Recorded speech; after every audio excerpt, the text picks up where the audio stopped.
ni kuuliza pastor ama reverend kama tunaweza kufanya interfaith dialogue siku moja, tukae tuone Ukristo uko vipi, Uislamu kwa watu wanaamiliana kivipi, itakuwa bora zaidi. Japokuwa Waalaikum salaam wa rahmatullah. Naomba tusonge karibu ili tuweze kupata mawili matatu inshallah. Tuko na Father George, tutampatia nafasi ya zungumzie kwa sababu yeye amefanya kazi pamoja na mzee, ni rafiki wa mzee siku zote. Mzee alikuwa mgonjwa, yeye mwenyewe alikuwa anakuja mpaka kumuona. Kwa hivyo tutampatia nafasi kidogo yeye aseme mmoja ama mawili, alafu tutampatia ustadhi wetu Ustadh Abubakar na yeye pia atukumbushe mawili au matatu inshallah. Na wasalimu wote, hamjambo? Jambo tena. Wacha nichukue nafasi hili kwanza ni wasalimu, na tumezoea kusema na wasalimu katika jina la Yesu Kristo, lakini kwa leo wacha niache hiyo kando, ni wasalimu kwa jina la Mwenyezi Mungu. Hamjambo? Kwanza kabisa nichukue nafasi hili kwa familia, kwa mama na watoto wa Idi, nipeane rambirambi zangu. Idi ni mzee ambaye tumefanya kazi na yeye zaidi ya miaka 15 kule Simba Court. Alikuwa chini yangu kidogo kwa sababu alikuwa dereva katika Simba Court na mimi nilikuwa hapo juu kidogo. Na ni mzee alikuwa tunasema mtiifu sana, kwa sababu kimwambia nataka hii gari iende mahali fulani, nataka unifanyie kazi hii, alikuwa anafanya. Alafu tena pia Idi wale wazee ambaye hakuna kuvurutana hata siku moja, kwa sababu alikuwa anafahamu na anajua kazi yake. Kwa miaka ile yote zaidi ya miaka 15 hakuna siku Idi niliona akichelewa kazi, na wakati huo hii barabara hata haiko imejengwa. Kwa hivyo ni mtu mzee ambaye alikuwa amejitolea zaidi katika kazi yake ili asimamie familia yake na pia ajisimamie yeye na jamii yake na pia mji huu. Kwa hivyo shukran sana kwa yale miaka ambaye Mungu ametupa ama Mola ametupa Idi, na tuache arare mahali pema kwa Mungu. Kando na hayo, kuna jambo mbili naweza taka kusema. Jinsi mnavyo wasindikisha watu wenu wakati wanapumzika. Nataka kufananisha na sisi wa Kristo. Wakati Yesu alikufa pale msalabani, Yosefu wa Arimathea alienda siku hiyo hiyo kwa Pontius Pilate, akaomba mwili wake na akaenda akauzika siku hiyo hiyo. Kwa hivyo hiyo ni jambo moja ambaye sisi wa Kristo hatujakuwa tunafuata, lakini nyinyi Waislamu nyinyi na sisi tungefaa kuwa tunafanya ule mtindo. Hiyo ni jambo moja. Wakati Lazarus alifariki, Martha na Miriam walienda kumuita Yesu akuje, kwamba wakati aligonjeka walienda kumuita, lakini Yesu hakuenda wakati ule, alienda baada ya siku 4. Na wakati alienda aliambiwa, Yesu hata hukuwa unastahili ukuja, kwa sababu ndugu yetu alikufa na tukamzika, na leo ni siku ya 4 kutoka azikwe.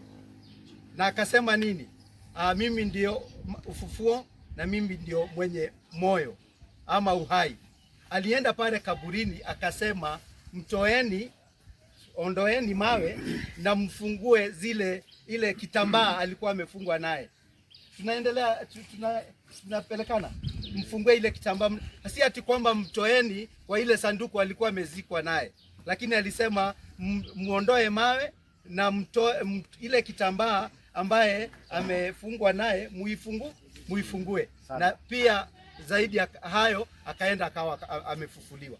Ningependa kusema hiyo mawe ni zile mbao nimeona mmeweka pale, kwa sababu mkiondoa mchanga tunaondoa mbao. Kwa hivyo Mungu akarudi siku kama ya leo, anasema toeni hii mchanga, alafu nini, hakuna mambo ya kufungua sanduku.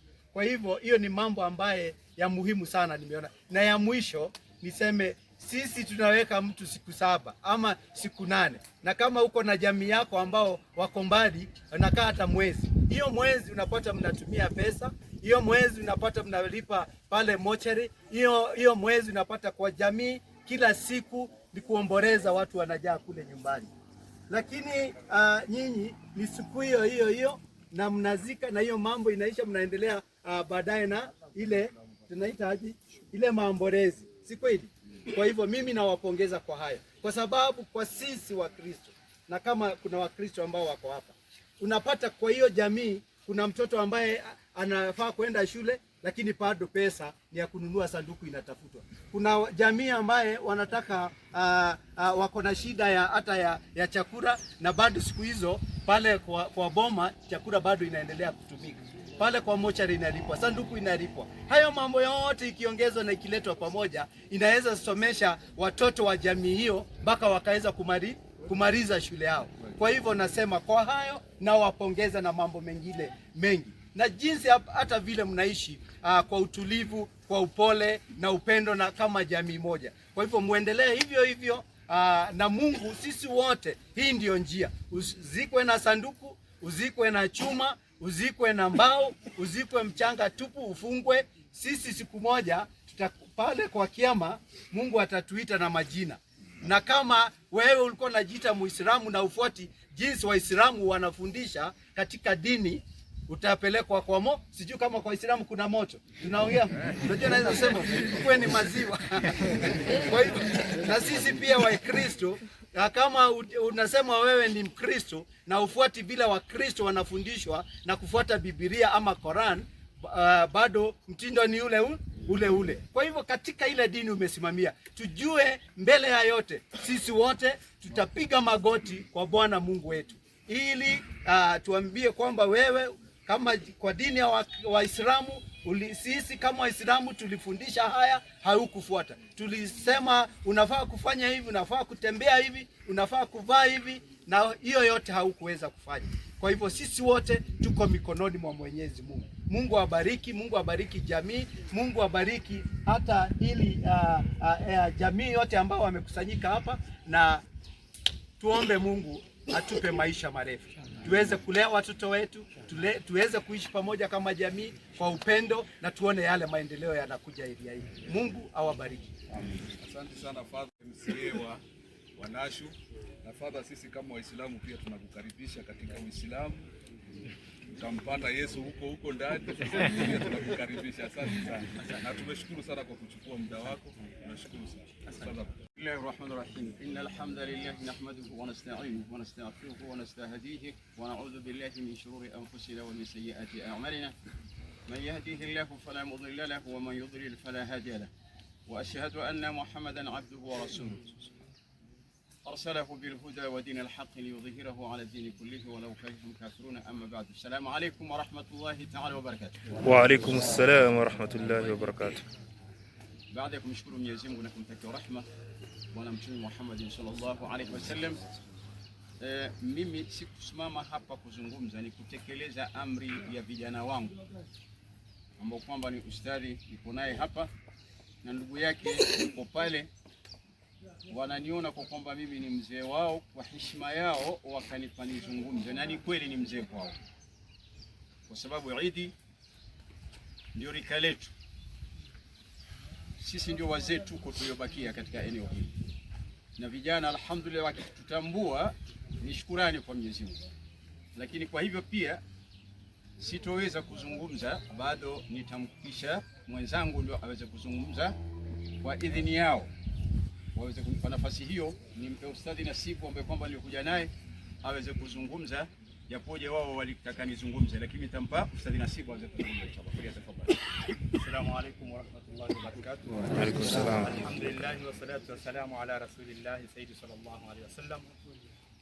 Kwanza namshukuru Mwenyezi Mungu Subhanahu wa Ta'ala kwa kunipa nafasi mahala kama hapa, na kwa ruhusa ya mwalimu wangu Abubakar Naizma Devu Nyeupe. Yeye ni mwalimu wangu pia, amenifunza, na aliponipa ruhusa hiyo ni order ametoa. Langu la kwanza ni kuuliza pastor ama reverend kama tunaweza kufanya interfaith dialogue siku moja, tukae tuone Ukristo uko vipi, Uislamu kwa watu wanaamiliana kivipi, itakuwa bora zaidi. Japokuwa desturi ya Uislamu tunavyofanya, tumefuata mitume zaidi ya 25 ambao wao katika Qur'an. Hii tunafunga saum, Yesu alifunga siku 40. Sisi Waislamu tumechukua hilo kutoka kwa Yesu, tunafunga siku 30. Kuna mengi ya kuzungumzia. Tunaingia kwenye msikiti bila viatu, tunafuata Nabii Musa alipokuwa pahali patakatifu akaambiwa avue viatu. Japokuwa hiyo nimegusia tu kwa sababu umenitrigger kidogo, kasema nigusie tu hiyo, lakini langu muhimu ni kuhusiana na mauti. Tunaambiwa kafa bil maut wahida, kullu nafsin dha'iqatul maut wa innama tuwaffawna ujurakum yawmal qiyamah faman zuhziha 'anil nari wa udkhila al janna faqad faza wamal hayatud dunya illa Mata'ul ghurur. Hii aya huzungumzwa ama hutolewa kila mahala panapofiwa, kila mahala panapokuwa na kifo ama na mazishi. Lakini athari yake ni nini katika Waislamu? Tunapata hiyo athari ya hii aya. Kitambo wazee wetu katika kasida wanasema usighurike kwa dunia wala kwa mali na wana wala kwa wako ujana, fahamu utapotea. Hii adunia illa mata'ul ghurur. Sasa sisi tunajiandalia kitu gani mbele ya Mwenyezi Mungu? Katika imani ya Kiislamu tunaamini kuna life after death, na hii life after death kuna pepo na kuna moto. Tufanye bidii katika dunia ili tuingie peponi. Bidii yetu ni ipi? Kuna shairi mimi kila wakati usema katika darasa zangu ama katika waadhi, inatoka katika tabaraka dhul ula, mal jawabu idha suilna wa maulana shahidu idha fa'alna wa an ta'atihi dauman ghafalna. Alafu anatuambia laqad ana tazawud in aqalna wa akhdhu al-hadd min baqi ash-shabab. Hii inazungumzia kwa vijana na kwa wazee vile vile, kwa sababu pia wazee wana roho, wazee wana damu, wazee wana chochote kile vijana wanavyo, na wazee pia wapenda kuingia peponi, sio vijana tu, kwa sababu tunaambiwa siku ya kiyama, yaumul hashr, watu watafufuliwa na kila na umma mzima utakuwa ni rika moja. Wakati huo hakuna mtu atafufuliwa mzee, wote watakuwa ni vijana. Kwa sababu gani? Kwa sababu sasa hii kijana akipata matatizo anasikia uchungu sana kuliko mzee, kweli? Na kijana akipata raha anasikia raha sana kuliko mzee. Sasa hii mzee ukipata matatizo, raha yako ni yani uchungu ni kidogo, sababu unajua hii matatizo labda nitakufa ama haitonisumbua sana kwa sababu umepata matatizo mengi. Na pia mzee wakati hii ukipata raha utafurahi sana kwa sababu umeshaona raha nyingi, sio? Lakini kijana akipata raha anaona starehe sana, akipata uchungu, tabu kidogo anaona uchungu sana. Kwa hivyo tunafufuliwa tukiwa vijana, ndio ukiingizwa peponi utafurahi sana, ukiingizwa motoni utasikitika sana na utapata machungu mengi kwa sababu damu yako bado moto, sio? Kwa hivyo tuzingatie, turudi nyuma, annal mautu haqqu wa annal jannata haqqu wa annan nara haqqu. Hizi si hadithi, ni vitu, ni mambo ambayo yanatoka ndani ya Qur'an. Na Qur'an ni maneno ya nani? Ya Allah subhanahu wa ta'ala. Na Qur'an kwa Uislamu hii ni amri yote, kuanzia aya ya kwanza mpaka mwisho ni amri kutoka kwa Mwenyezi Mungu, sio eti utafanya nini ama ni favor, ni amri. Mwenyezi Mungu anatuamrisha, maneno yote ndani ya Qur'an ni amri.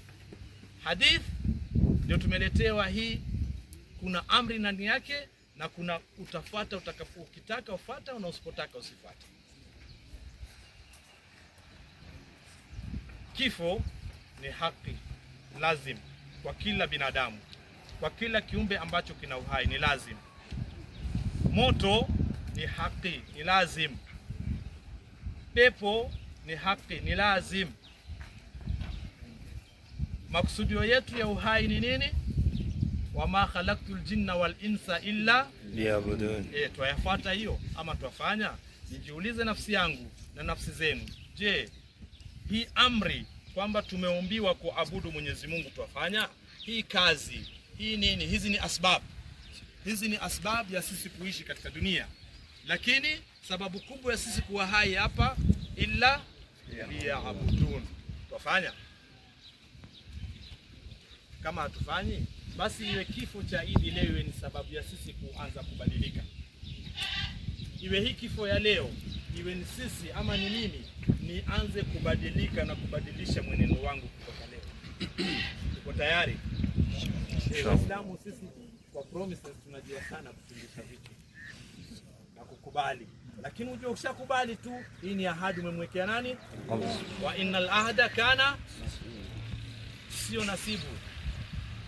Kwa hivyo tukubaliane kwamba leo kwa uwezo wa Mwenyezi Mungu na kwa ruhusa yake, hichi kifo kiwe ndio sababu ya mimi kubadilisha mwenendo yangu ambayo natakiwa mimi nifuate kama Muislamu. Sawa sawa. Nikimalizia natoa hadithi moja tu ya mwisho, anatuambia mche Mwenyezi Mungu ukweli wa kumcha. Ittaqullaha haqqa tuqatih. Alafu kisha katika hiyo hadithi anatuambia tekeleza mambo mema ili uweze kufuta mabaya yale ulikuwa umeyafanya kabla ya kutenda mema. Mwisho akatuambia ishi na watu katika maisha mazuri ama kwa tabia njema. Hapa naisema hivi ndio pastor ajue Waislamu wanaambiwa waishi watangamane na kila binadamu kwa tabia nzuri. Kila binadamu, si Muislamu tu, awe Muhindi, awe mzungu, awe nani, lakini ni binadamu, tangamana naye kwa sababu ukitangamana na huyu binadamu inawezekana kuwa ni sababu ya wewe pia kuingiza katika pepo ya Mwenyezi Mungu.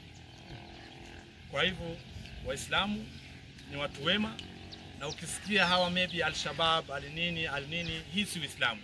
Dini yetu ya Uislamu haifunzi hata matusi. Sibabul muslimu fusuq wa qitaluhu kufrun.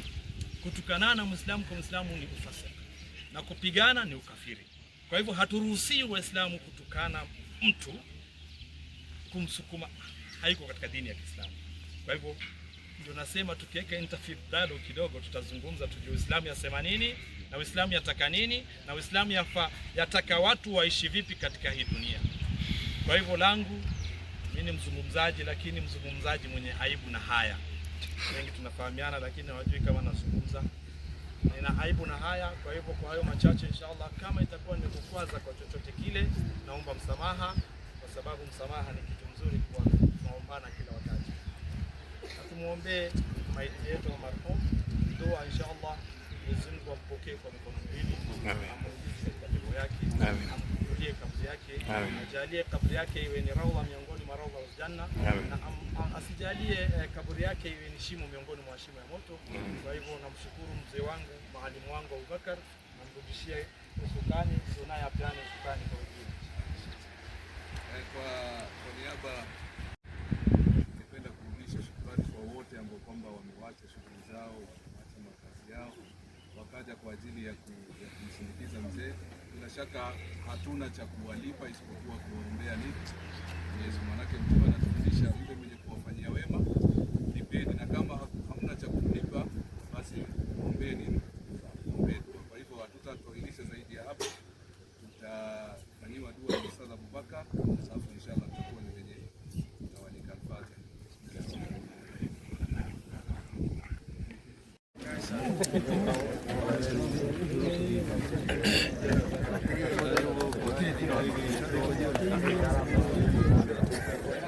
Nitakwambiaje?